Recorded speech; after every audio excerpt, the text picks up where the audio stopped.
주님이 여러분과 함께 하십니다. 여러분에게 말씀하실 줄 믿습니다. 우리가 마음을 열고 지금 내게 하시는 말씀을 들었으면 좋겠어요. 자, 올해 우리 교회에게 주신 그 주제가 현수막에 나와 있는데 키워드가 믿음입니다. 믿음. 자, 그런데요, 믿음은 기도가 없이는 자랄 수가 없어요. 믿음은 말씀이라고 하는 토양 위에 기도라는 물을 줄 때 믿음이 자라나게 됩니다.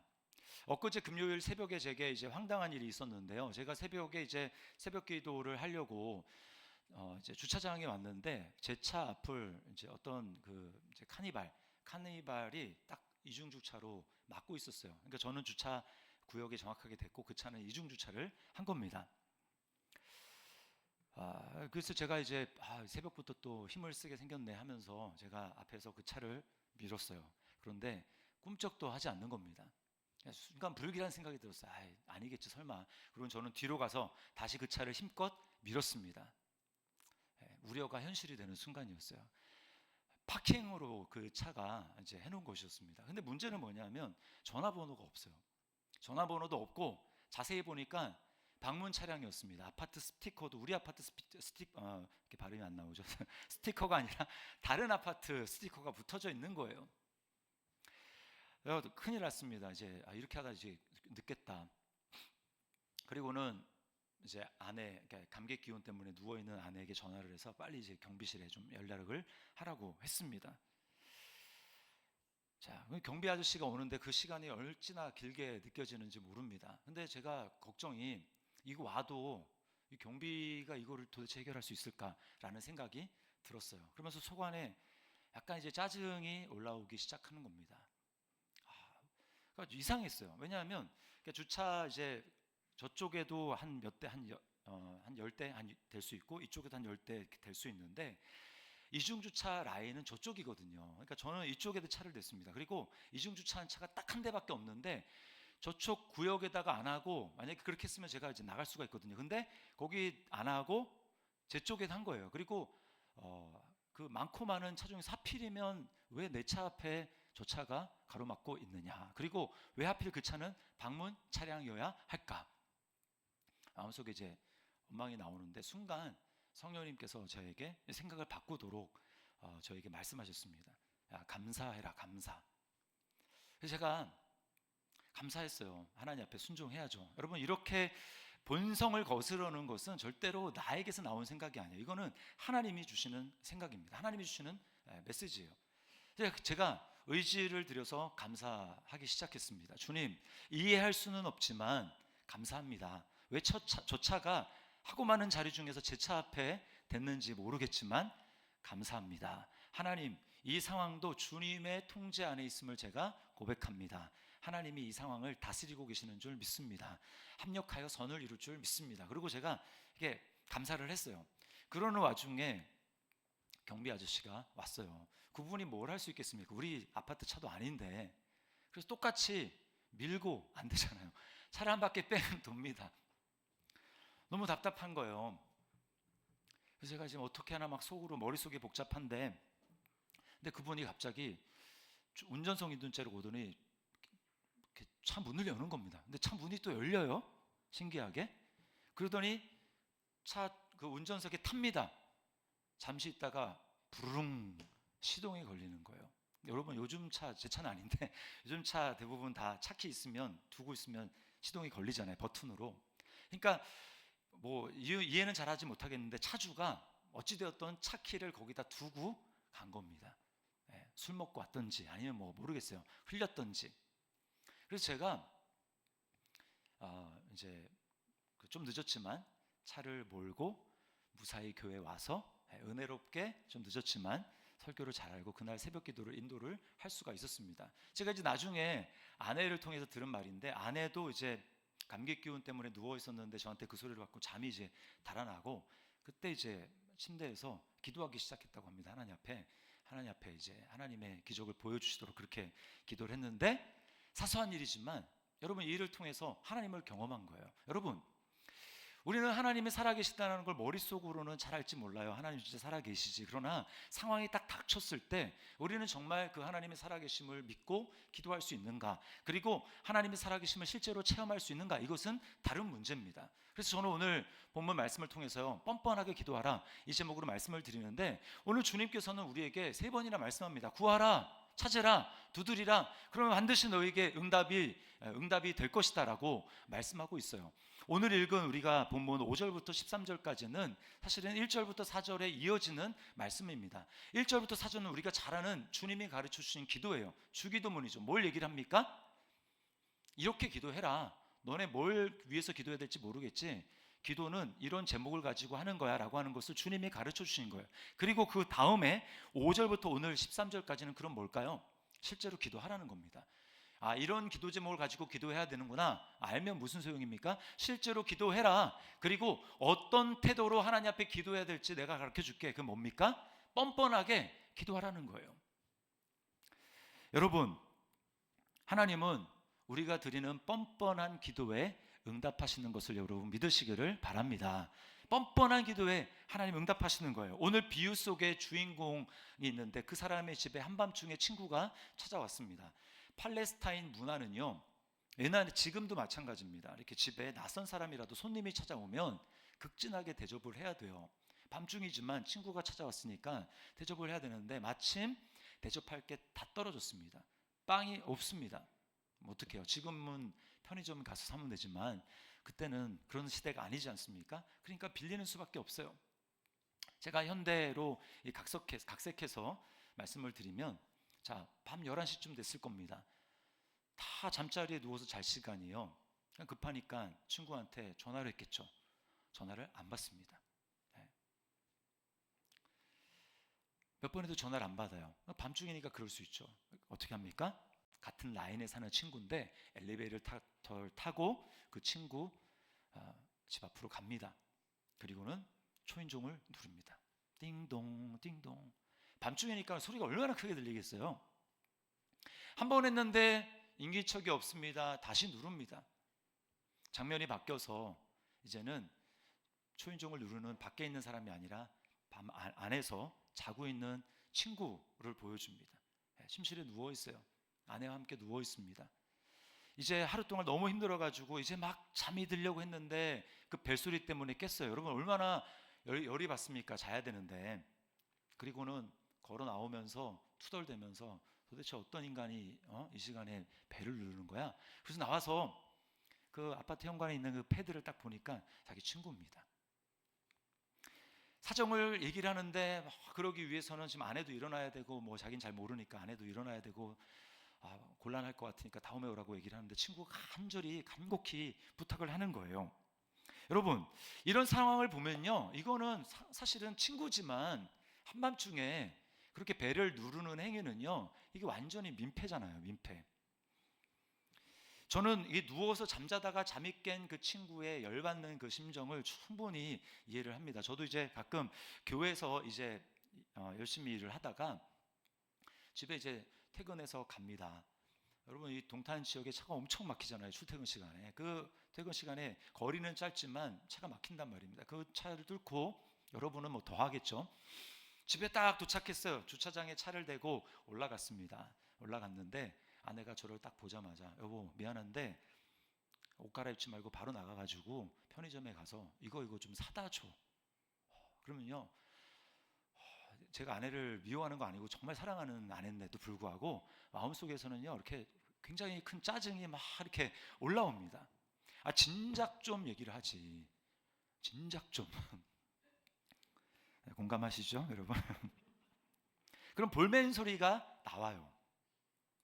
여러분, 그런데 주님은요, 이때 매우 중요한 말씀을 우리에게 말씀하십니다. 8절에 이렇게 말씀하세요. 내가 너희에게 말하노니 비록 벗됨으로 인하여는 일어나서 주지 아니할지라도 그 간청함을 인하여 일어나 그 요구대로 주리라. 여러분, 이 말씀은 너무나 중요합니다. 뭐라고 얘기하고 있습니까? 벗됨으로 인해서, 친구 관계이기 때문에 무조건 주는 거 아니다. 친구 관계 때문에 주는 게 아니라 그 간청함 때문에 준다. 여러분, 이 한글 말만 보면 한자 오잖아요. 간청, 간절히 청한다. 간절히 청하면 준다. 라고 우리는 생각하잖아요. 근데 원래 의미는 그게 아닙니다. 이 단어는 아나이데이아라고 하는 이 단어인데요. 이게 뭐냐면 뻔뻔하다라는 거예요. 예의 범절도 모르고 몰렴치하고 아주 그냥 뻔뻔한 그런 태도를 가르치는 말이 바로 이 간청함입니다. 그러니까 간절히 청한다라는 게 아니고요. 핵심은 뻔뻔하다는 겁니다. 뻔뻔하다. 여러분, 어떤 관계가 이렇게 뻔뻔하게 예의 범절을 무시한 채 무례하게 요구할 수 있습니까? 이거는요, 완전히 신뢰하고 가깝기 때문에 그렇게 할 수 있는 그런 관계를 말합니다. 여러분, 이 친구가요, 밤중에 그 친구를 찾아가서 배를 누른다라고 하는 것은 간절함도 물론 있겠죠. 방법이 그것밖에 없으니까. 그러나 더 근본적으로는 친구에 대한 신뢰입니다. 뻔뻔하지만 뭐 친구가 줄 거야 라고 하는 그 친구에 대한 신뢰, 흔들리지 않는 신뢰가 바탕이 되어 있는 거예요. 여러분, 이 세상의 모든 관계 중에서 가장 몰렴치하고 가장 예의 범절을 무시하고 무례하고 뻔뻔한 관계가 뭔 줄 아십니까? 부모와 자식 간의 관계입니다. 특별히 자식이 부모에 대한 관계입니다. 그래서요, 괜히 이 뻔뻔함이라고 얘기를 하면서 11절과 13절에 너희가 자식에게 좋은 것을 줄 알지 좋은 것을 줄지 않느냐, 구하면 자녀에게 좋은 것을 주지 않느냐라고 하면서 부모와 아버지와 아들의 이야기를 실어 놓은 것은 바로 그 관계가 뻔뻔하게 요구할 수 있는 관계이기 때문에 그런 거예요. 여러분도 이제 다 자녀를 키우면서 공감을 하실 거라고 생각을 합니다. 우리 집에 있는 애들도요, 진짜 뻔뻔합니다. 우리 딸이 최근에 이제 알바를 이제 하고 있어요. 그리고 이제 알바를 해서 돈을 벌었습니다. 생애 처음 이제 돈이란 자기가 일해서 자기가 돈을 벌었잖아요.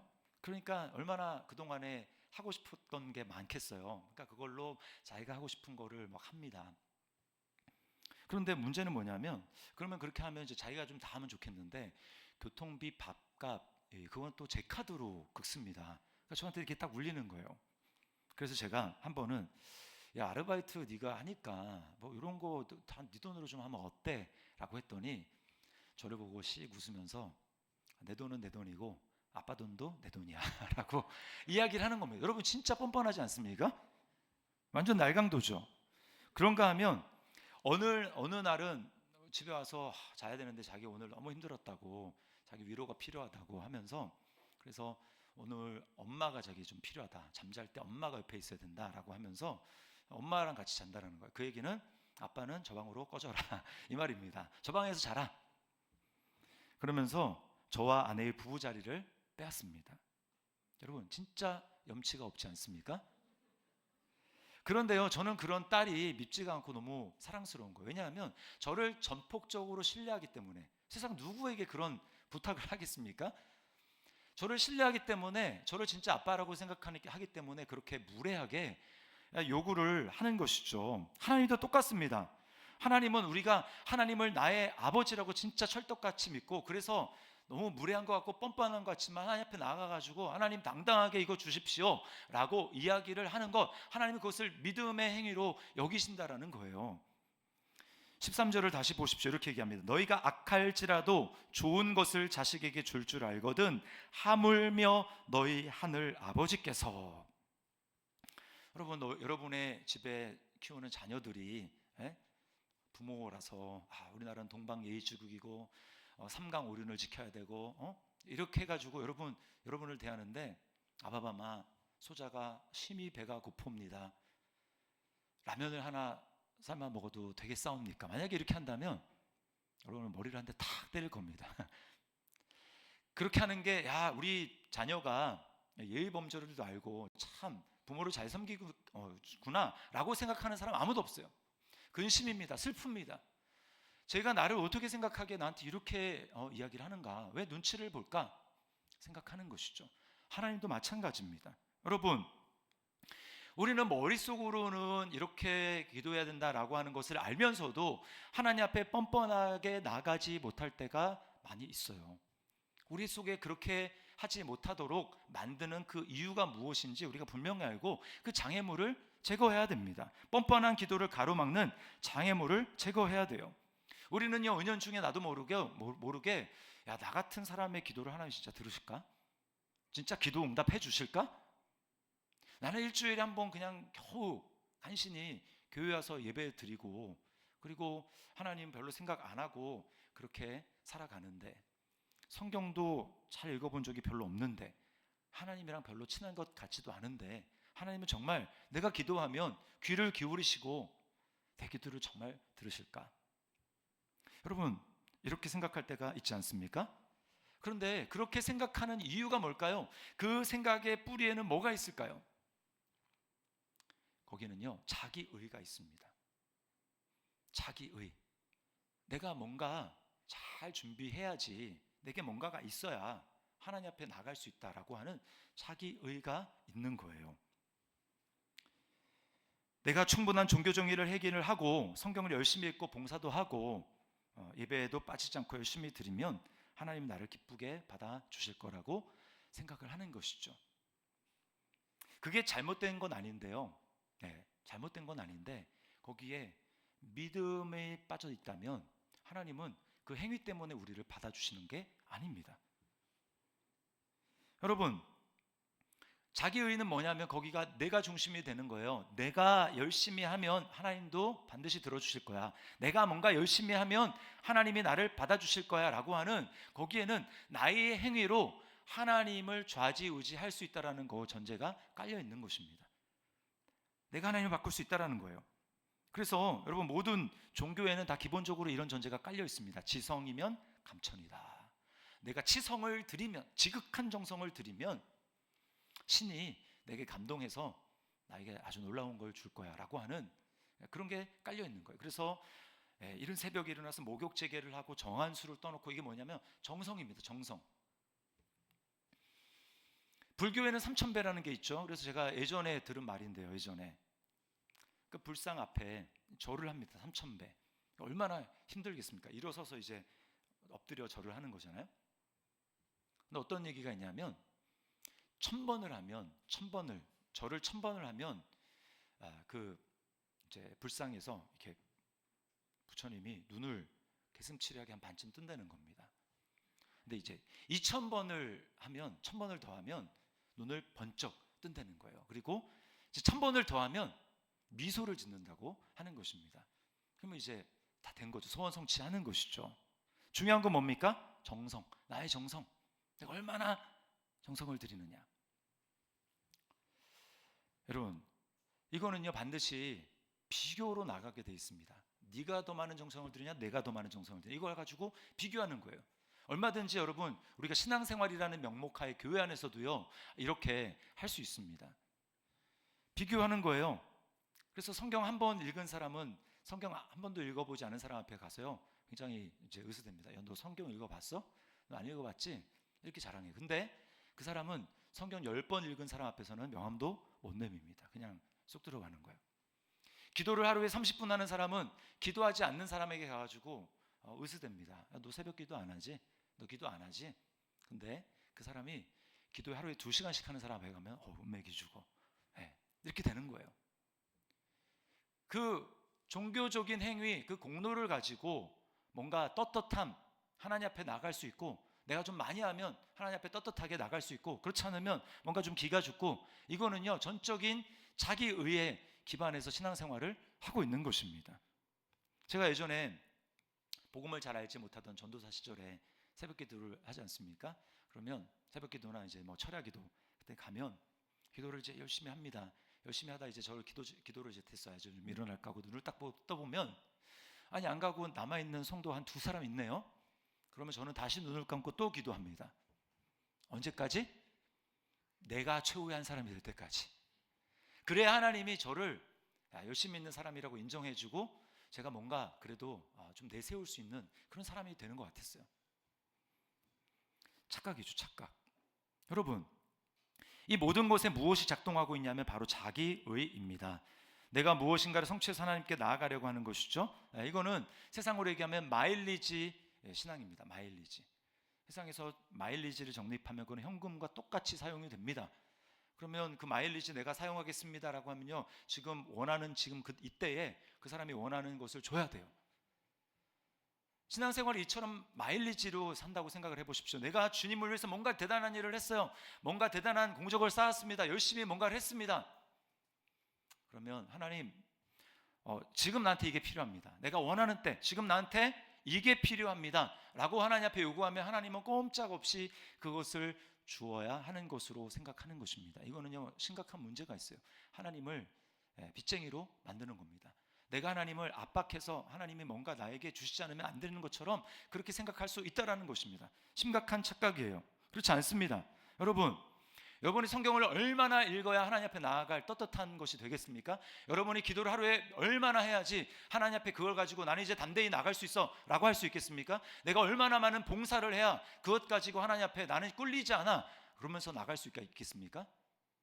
아무리 많이 해도요, 그것 가지고는 우리 항상 부족하다는 생각이 들어요. 무엇입니까?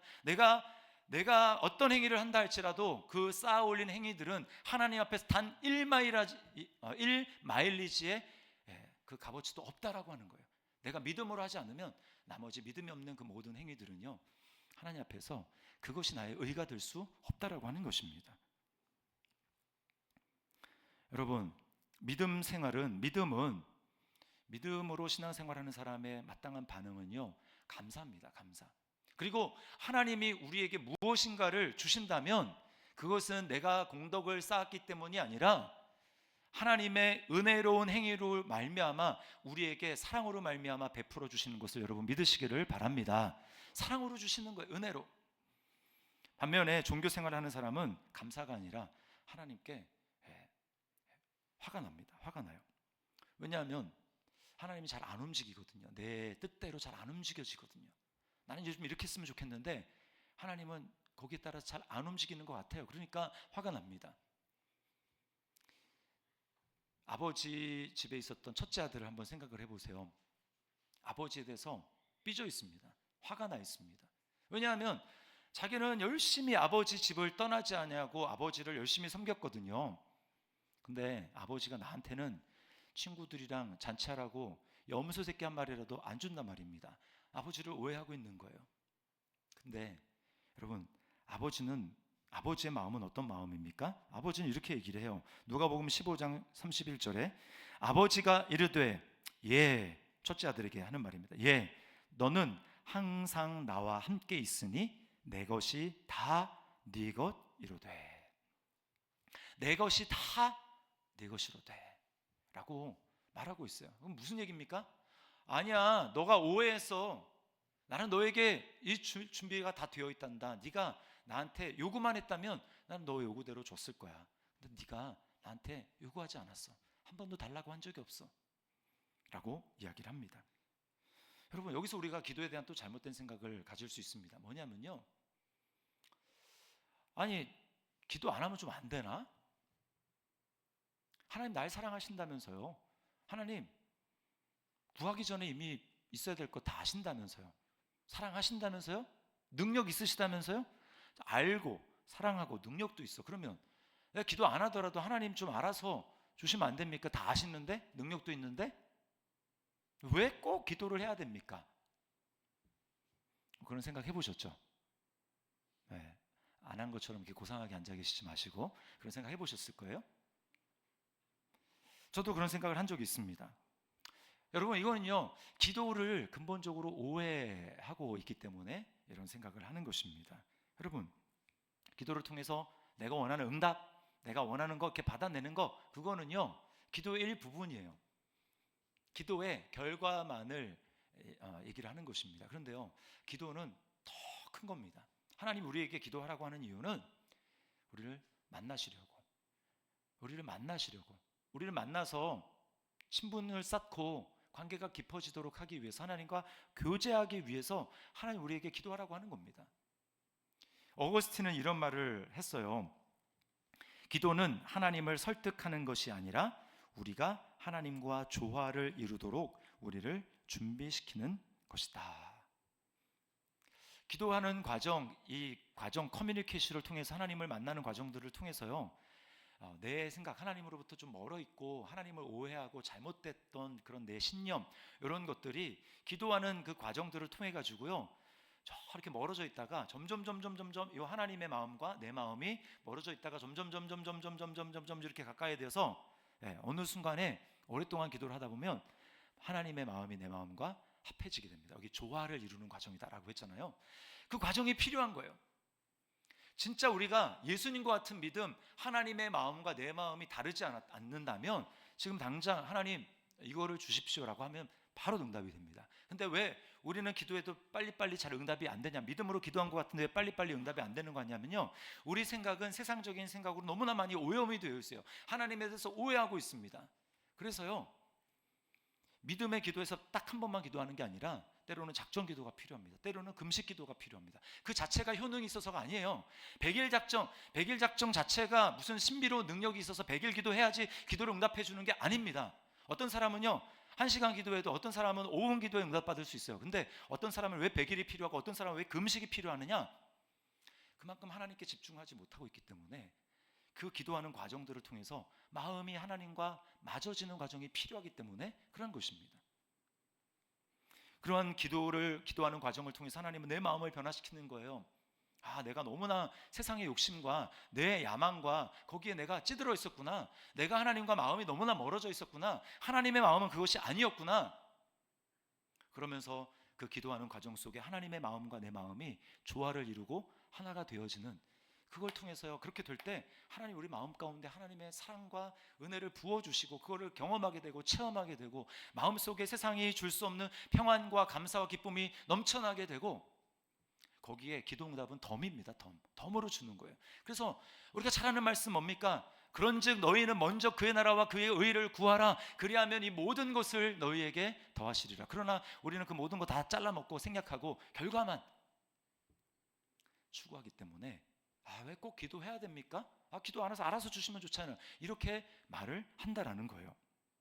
여러분, 나의 부족한 자격에도 불구하고 우리가 하나님 앞에 담대히 나가서 뻔뻔하게 기도할 수 있는 근거, 이유가 무엇입니까?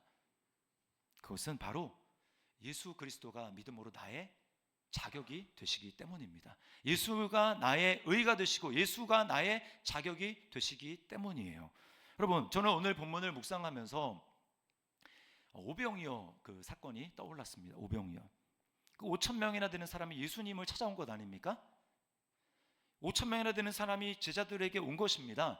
그런데 그들을 대접할 떡이 없어요. 빵이 없습니다. 먹을 것이 없습니다.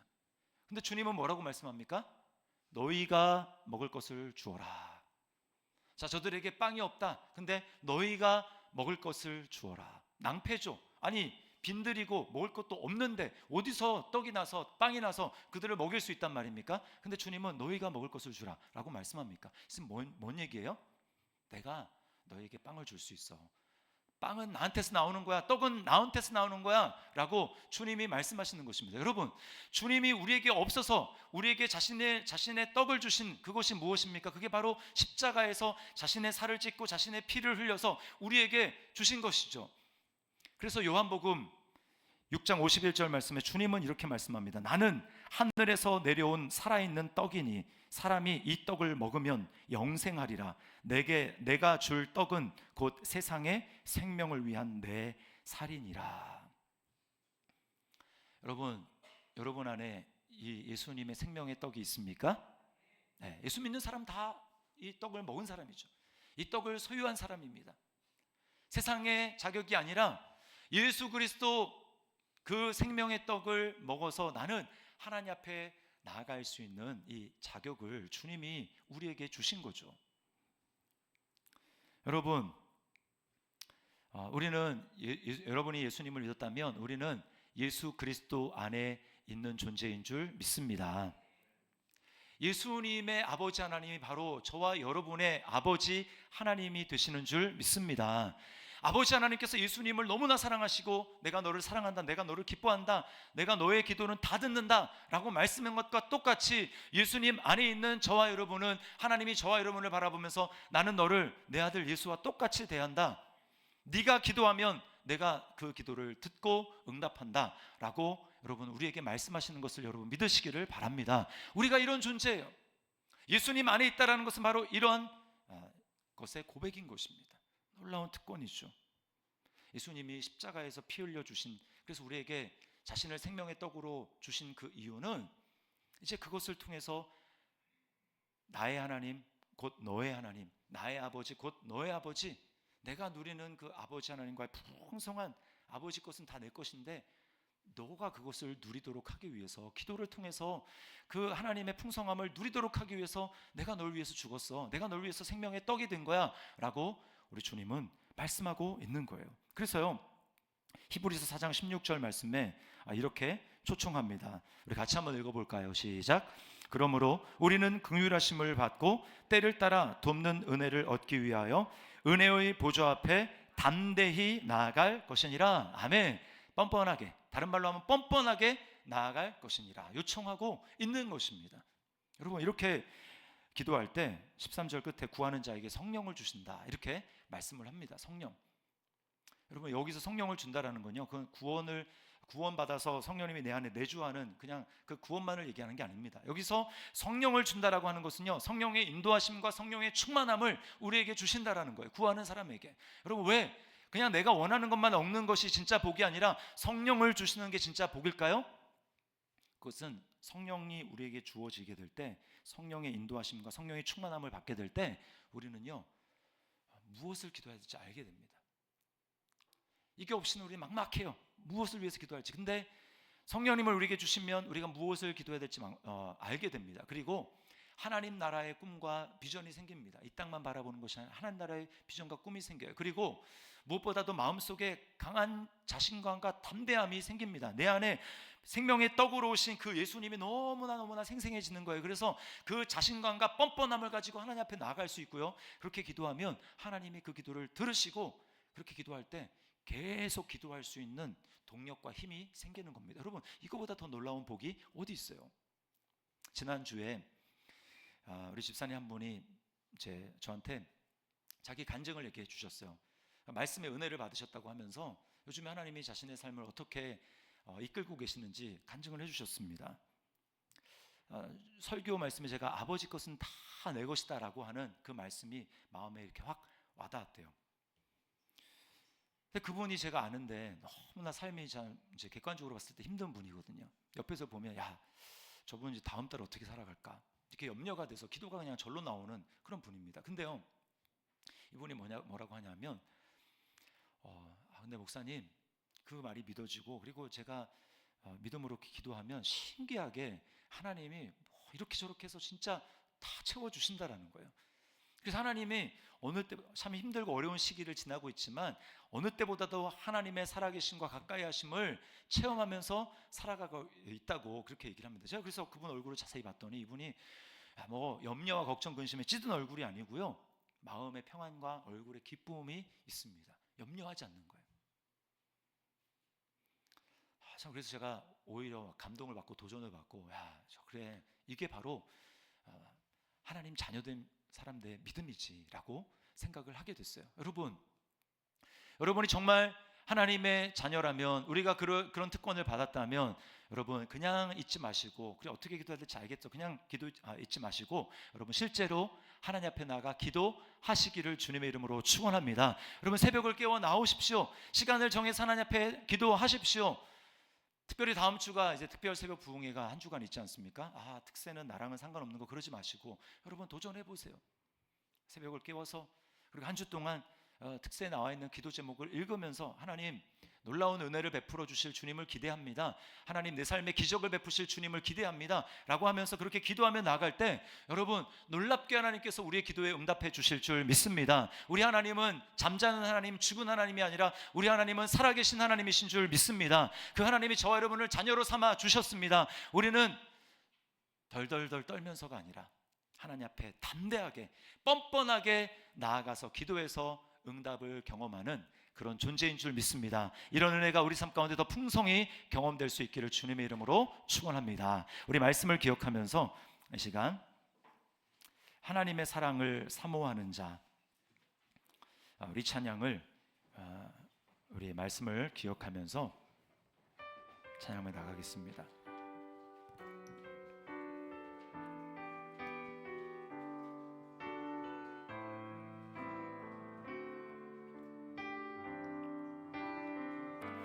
하나님의 사랑을 사모하는 자, 하나님의 평안을 바라보는 자, 너의 모든 것 창조하신 우리 주님이 너를 얼마나 사랑하네. 우리를 예수님처럼 똑같이 사랑하십니다. 하나님께 찬양과 경배하는 자, 하나님의 선하심을 닮아가는 자, 너의 모든 것 창조하신 우리 주님이 너를 자녀 삼으셔. 하나님 사랑의 눈으로, 하나님 사랑의 눈으로 너를 어느 때나 바라보시고, 하나님 인자한 귀로서 언제나 너에게 기울이시니, 어두움에 밝은 빛을 비추 우리의 작은 신음에도 응답하십니다. 아멘. 신음에도 응답하시니 너는 어느 곳에 있든지 주를 향하고 주만 바라보. 하나님 사랑의 눈으로, 하나님 사랑의 눈으로 너를 어느 때나 바라보시고, 아멘. 하나님 인자한 귀로서 언제나 너에게 기울이는 예수 그리스도 안에 있습니다. 어두움에 밝은 빛을 비춰주시고, 너의 작은 신음에도 응답하시니 너는 어느 곳에 있든지 주를 향하고 주만 바라보. 다시 한 번만 고백할까요? 하나님 사랑의 눈으로, 하나님 사랑의 눈으로 너를 어느 때나 바라보시고, 아멘. 우리에게 귀를 기울이십니다. 하나님 인자한 귀로서 언제나 너에게 입술을 열어 믿음으로 선포하십시오. 어두움에 밝은 빛을 비춰주시고, 너의 작은 신음에도 응답하시니 너는 어느 곳에 있든지 주를 향하고 주만 바라보. 주만 바라볼지라, 주만